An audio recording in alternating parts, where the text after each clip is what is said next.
Hi, and welcome. You're listening to the X22 Report. My name is Dave, and this is episode 1547B, and today's date is April 17th, 2018, and the title of the episode is Behind the Scenes, There is a Secret High-Level Negotiations Between Syria and the U.S. Let's get into the economic collapse, political, and geopolitical news. Now, it's starting to look like the deep state puppets, and I'm talking about Comey, I'm talking about Lynch, I'm talking about all of them, Clinton, everyone. They're starting to throw each other under the bus right now, and things are really heating up at this point. Now remember, these are the puppets that stand out in front. The deep state is behind the scenes, in the shadows, controlling these individuals. And you know, when push comes to shove and the heat is turned up, these individuals are going to either run, turn on each other, or commit suicide. Do I think any of these individuals are going to make it to trial? I'm not too sure. And we know that Comey came out with his book. Trump has been out there calling him a slimeball, a liar. McCabe, the report on him, came out saying that, yes, he is a liar. And we see that things are rapidly falling apart. Now, what's very interesting is that they're trying to keep Comey's memos very secret. They don't want them put out there.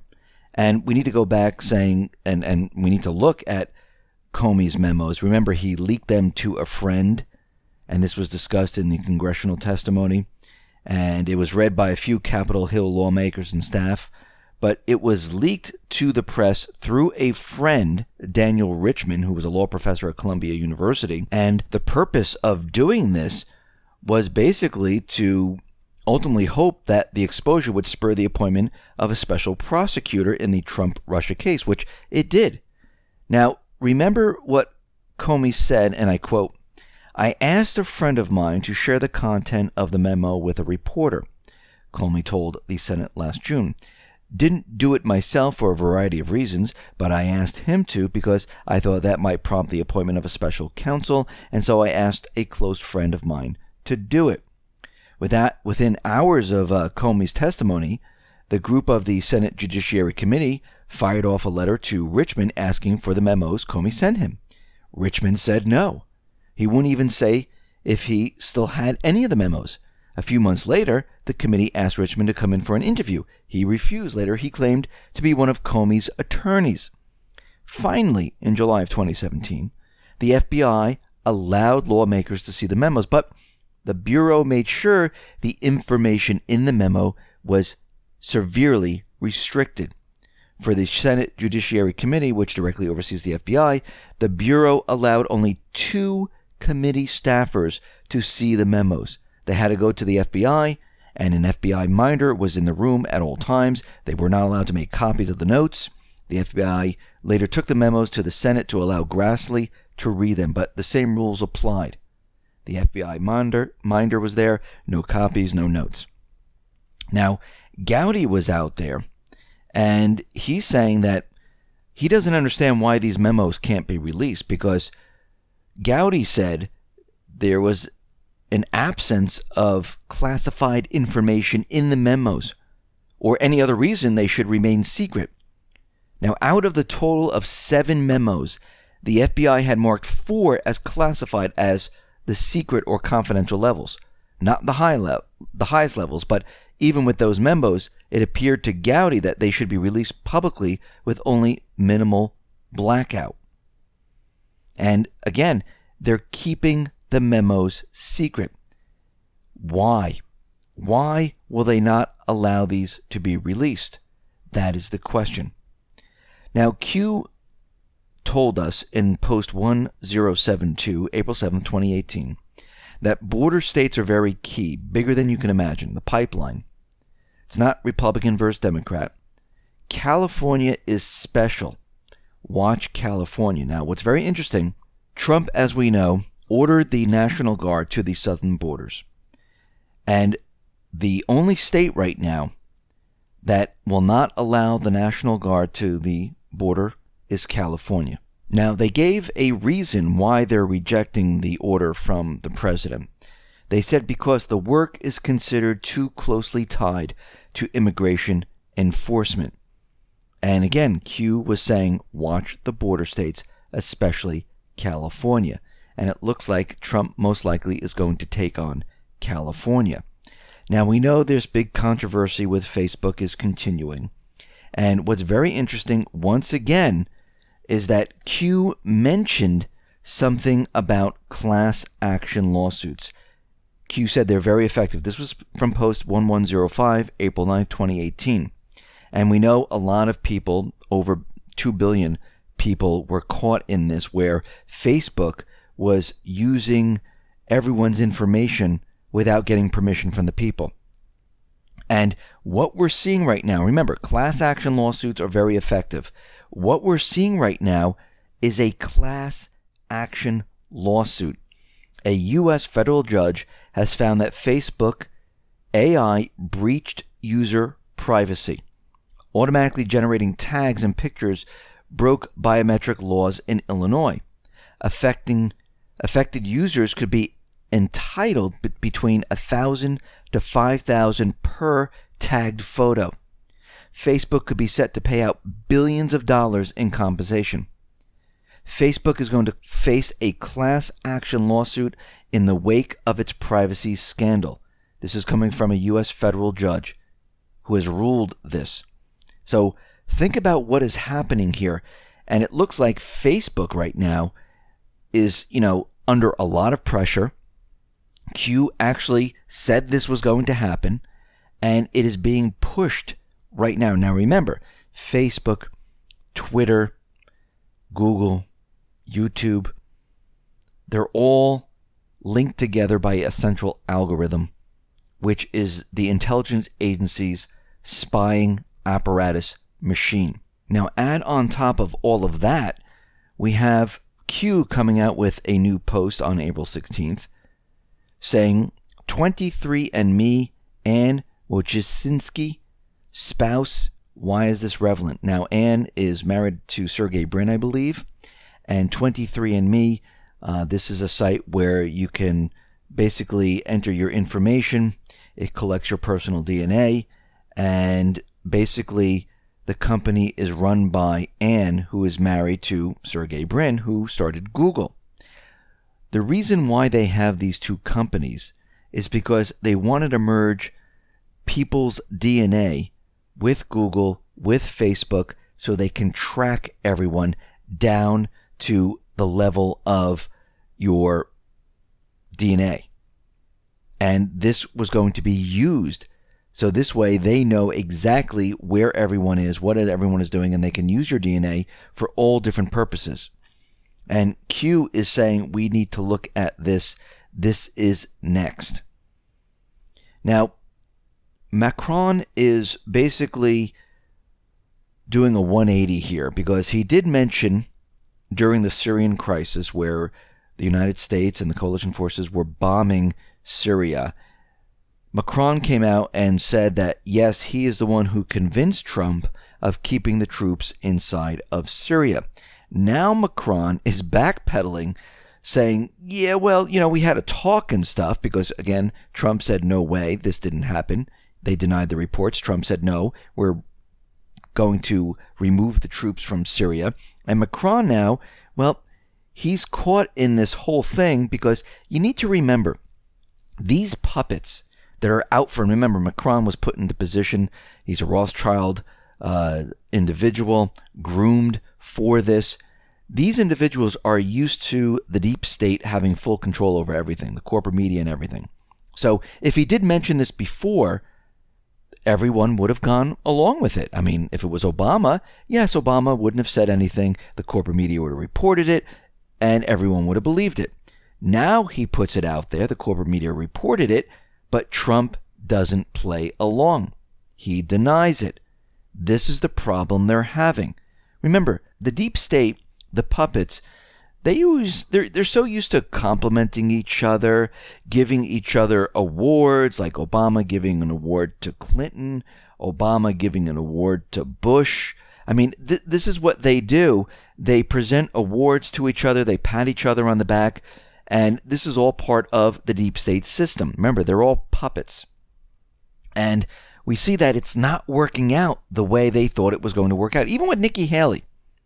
As soon as the bombing of Syria ended, she came out and announced that the U.S. would be sanctioning Russia and that the Treasury Department would offer the details. Now remember, the Treasury Department, who runs that? Mnuchin, part of the deep state, Goldman Sachs boy. Well, the White House came out and said, no, this is not the case.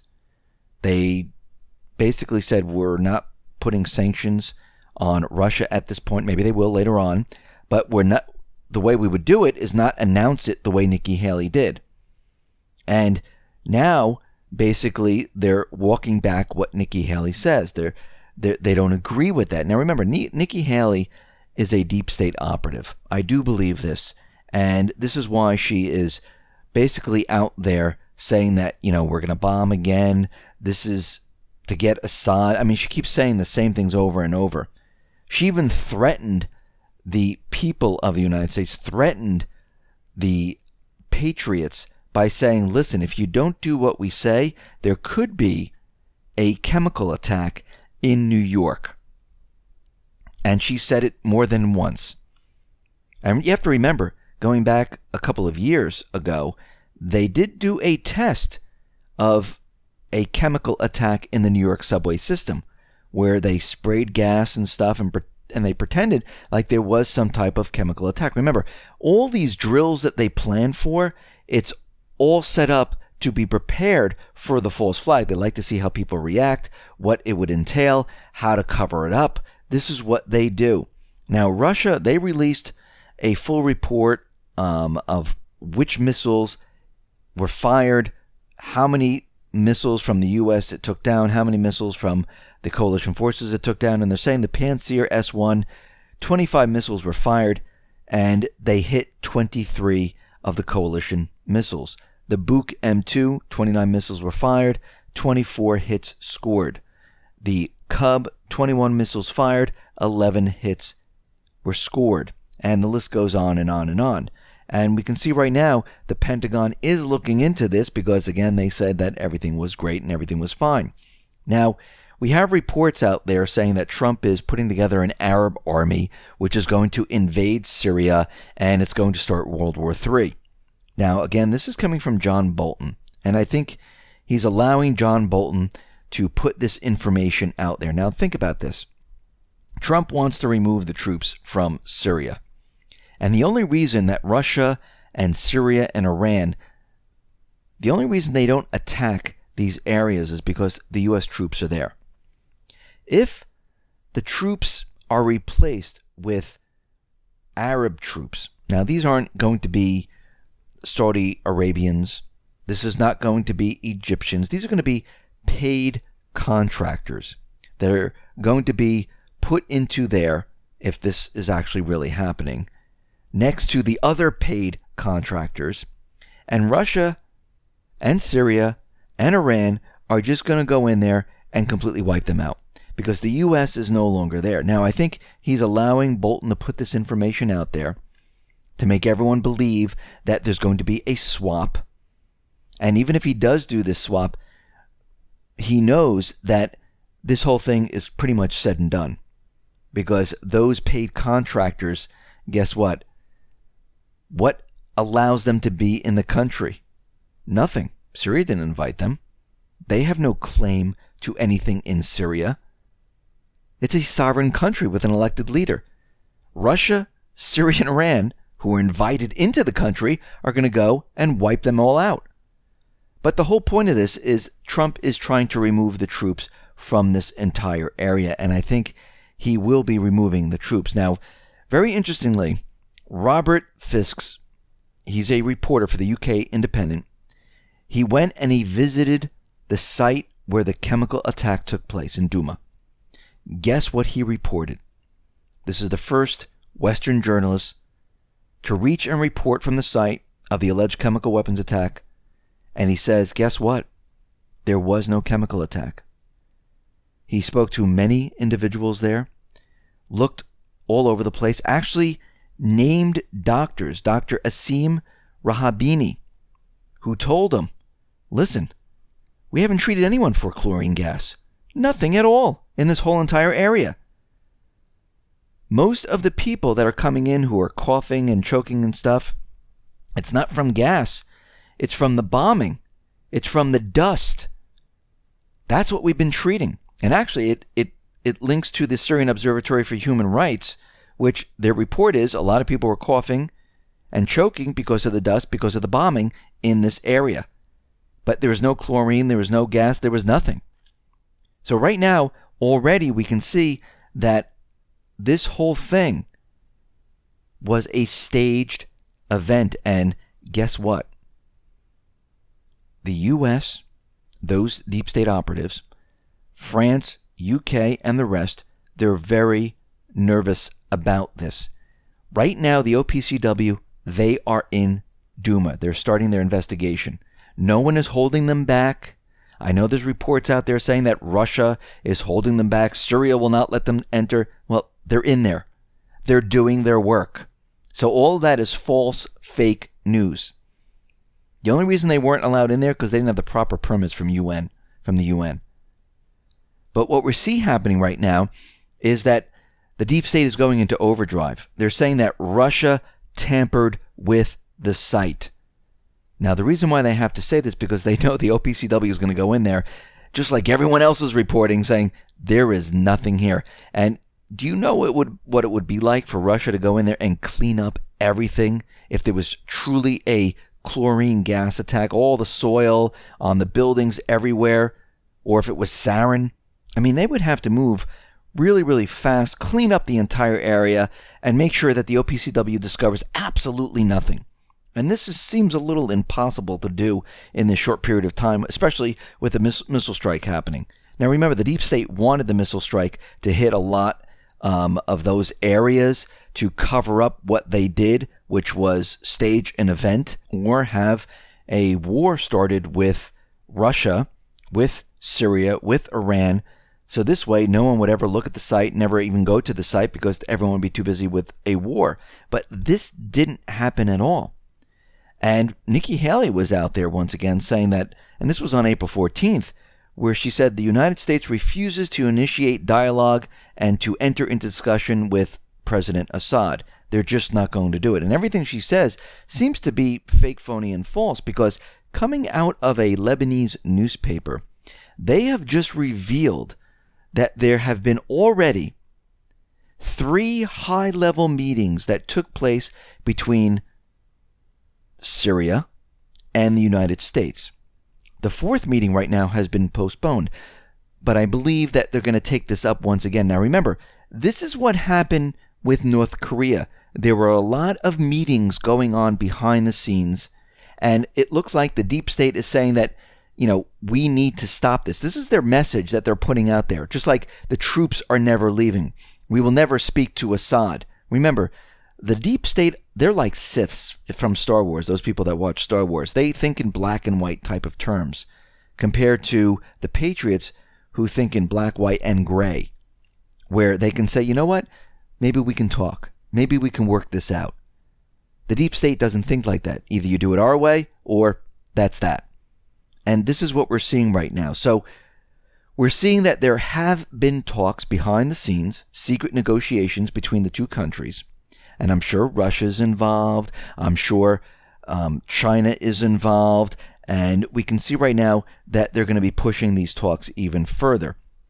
And we need to understand that all of this is happening at the same time. And once those OPCWs, they start to do their investigation, which they're doing right now, and they come out with a report. Remember, the report's going to be secret, and it's going to be held in a way where no one else can see it, leak it, or anything like this. They don't want anyone to get the upper hand of trying to counter the news that is coming out or try to switch something. And I think they're going to find that nothing really happened in this area unless the deep state gets in there and these individuals die, the report goes missing. But if they can, bypass all of that, I think everyone is going to be shocked and surprised. And the news that's going to come out is really going to be damaging for the deep state. And I think it's time for this type of news to come out. Now, they might come out with a report that says we can either, confirm or deny, and this is the way they say, like, oh yeah, we're not getting involved in this whatsoever. We're taking the middle ground. But I think right now, with what is happening there, with the facts, with a staged event where there's nothing going on in this area, especially with a reporter there who is speaking now to all the individuals, Russia who is in there speaking to the doctors, looking around, taking some soil samples. I think they are kind of stuck at this point where most likely they're going to have to come out with this news, which will then point to who did this, who staged this, which will then point to the white helmets, which will then lead back to the UK, to the intelligence operatives of maybe MI6 and the CIA, and this whole thing is going to go downhill very, very fast, which will then allow Trump to say, you know something? And he said it before about the CIA and the intelligence operatives and all this other stuff. There's no reason for us to be in there. All of this stuff has been put on. We've been tricked. And it's time to get our people out of there. I don't know if he's going to say it in those words, but we can see that this is the direction they are heading in. And it looks like the deep state is getting very nervous. Now, I wouldn't put it past the deep state at this point, as the OPCW is, gathering the information, the evidence, and things like that, for them to try to push another false flag. Because we can see already Israel flew into Syria, at least allegedly flew in. The Syrian military officials, they've denied reports of an attack, saying that their defense system was triggered by an electronic attack on their radars. And the information that was coming in was saying that Israel planes actually entered the airspace when they really didn't. Now, there are other reports saying that they did enter the airspace. And again, we don't know what really happened here, but I have a funny feeling that there was some cyber warfare going on here to trick them into looking in a different direction, and maybe Israel trying to sneak their jets in some other way. But it looks like they're becoming very, very desperate at this point because they need to get rid of this whole entire area. Remember, they found tunnels underneath. I mean, they had highway systems. They had weapons. It was all under the hospital in Duma. And it's 116 different tunnels leading all different places, entering into Damascus, in homes and all the other areas. So you can see they have a huge network of tunnels underneath Syria right now, where the terrorists use these to get around, to move their weapons, to move their chemical weapons. And we see at this point that they're going to become very, very desperate. And I wouldn't be surprised if there's another major false flag to try to cover this thing up. And it's going to have to be a lot bigger than this fake chemical attack. And you have to remember, going back, they did smuggle in a nuke into Syria, in Aleppo at the time. Don't know where it is right now, but I wouldn't be surprised if they use this as their last-ditch effort to basically shut down the investigation. Because if the information does come out, this is going to be very, very damaging. And I wonder if this is part of the April showers, which is the bombs falling on Syria, which brings May flowers, where all of a sudden we see the things with Comey, Clinton, and the indictments. Well, they're broken and things start to go south for these individuals. We also see that there was a false flag in Syria, and it starts to go south for many others. So is this the May flowers that Q is talking about? Listen, everyone, thanks a lot for listening. Be well, be safe, and especially be prepared. Thanks a lot.